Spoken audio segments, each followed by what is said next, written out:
রান্নাঘরে বন্ধুরা, আজকে আমি সয়াবিন কারি করে দেখাবো। তার জন্য আমি একটু সর্ষের তেল দিয়ে দিলাম।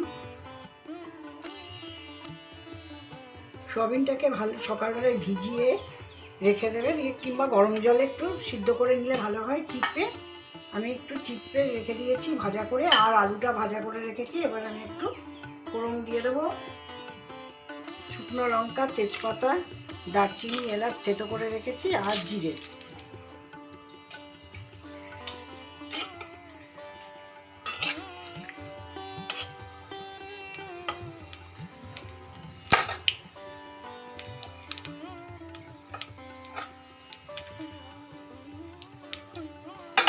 পেঁয়াজ কুচো করে রেখেছিলাম, পেঁয়াজ কুচোটা দিয়ে দিলাম।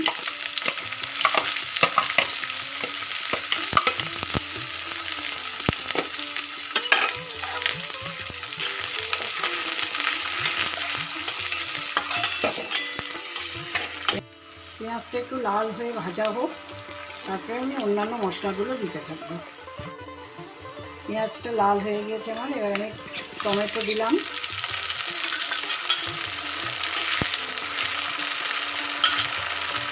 আর আদা আর রসুন আমি থেতো করে রেখেছি, দিয়ে দিলাম সেটা।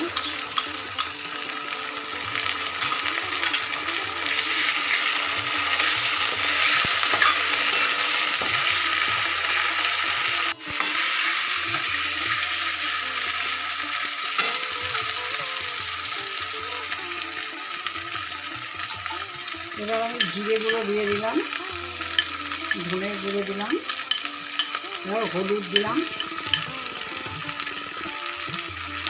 এবার একটু ঝাল লঙ্কার গুঁড়ো দিলাম। একটু কাশ্মীরি লঙ্কার গুঁড়ো দিতে হবে, একটু কালারটা সুন্দর আসবে।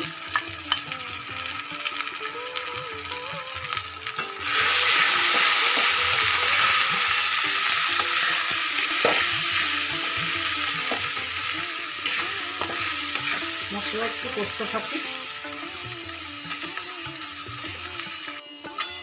মশলাটা সিদ্ধ হওয়ার জন্য একটু জল দিলাম।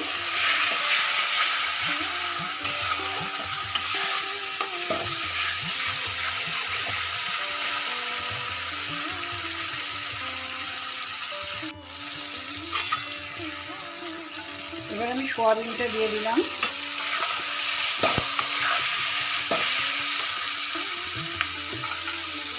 আলুটাও দিয়ে দিলাম। আলু সয়াবিন দুটোই আমি ভাজা করে রেখেছিলাম।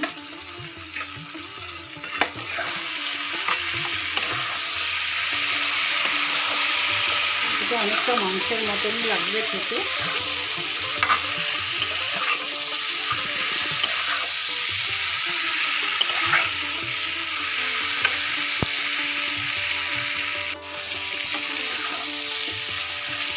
আমার তেল ছাড়ছে মশলার থেকে। এবার আমি একটু জল দিয়ে দেবো।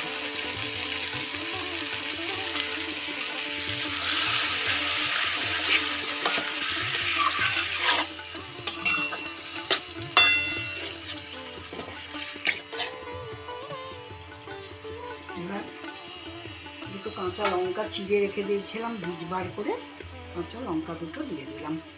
এবার আমি একটু ঢেকে দেবো।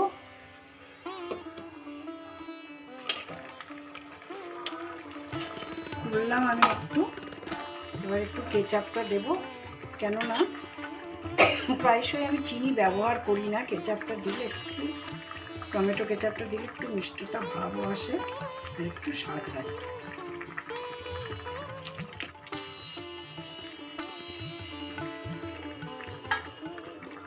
আমি আবার ঢেকে দিলাম, সিদ্ধ হোক। দিয়ে এসেছে, এবার আমি একটু নুন দিয়ে দিলাম।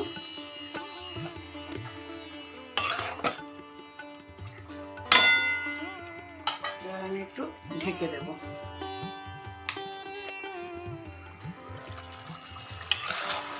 হয়ে গিয়েছে আমার। এবার আমি একটু গরম মশলা আর একটু গরম মশলা দেবো, একটু ঘি দেবো।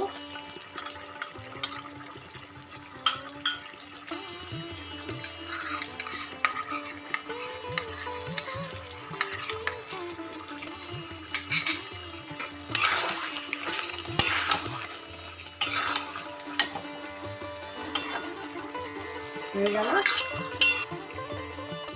আমি এবার অফ করে দিলাম গ্যাসটা, ঢেলে ফেলবো এবার আমি। আমার হয়ে গিয়েছে বন্ধুরা, আমি ঢেলে ফেলেছি পাত্রে, করে দেখো কেমন লাগছে।